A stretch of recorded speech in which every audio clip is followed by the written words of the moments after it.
Hey, this is Dr. Green with Momenta Chiropractic, and today we're going to go over the bench quad stretch, which is one of our favorite options for increasing flexibility both in the quad and in the hip flexor.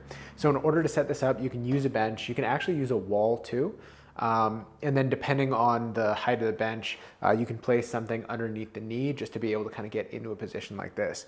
To start, it may be difficult to be able to have an upright torso because there might be a lot of tension in the quad itself. So it's okay to start just with a little bit of a forward lean of the torso if we can't get upright.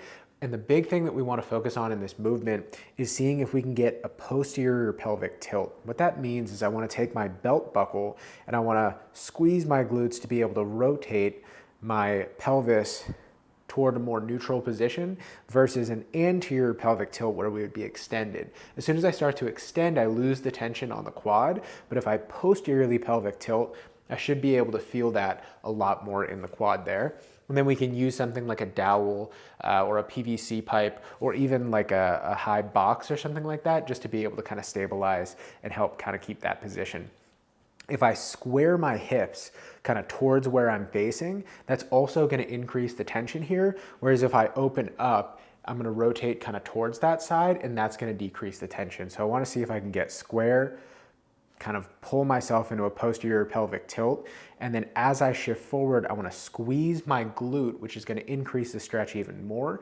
And then if I can handle it, I'm going to push my foot into the bench or the wall to increase the contraction in the quad. And I'm going to hold that for the prescribed amount of time, let it relax and sink deeper into the stretch. So we might start out in a little bit of a forward lean because that might be all that we can handle, and then slowly working towards a more upright position. And then eventually we can start working the upper portion of the psoas and the hip flexor here by bringing the weight overhead and getting a little bit of extension while still maintaining that posterior pelvic tilt, and that'll work through that full range of hip flexion. So these are just a couple options to kind of start getting you moving in the right direction. And yeah, we hope you found that helpful. If you have any questions, drop them in the comments.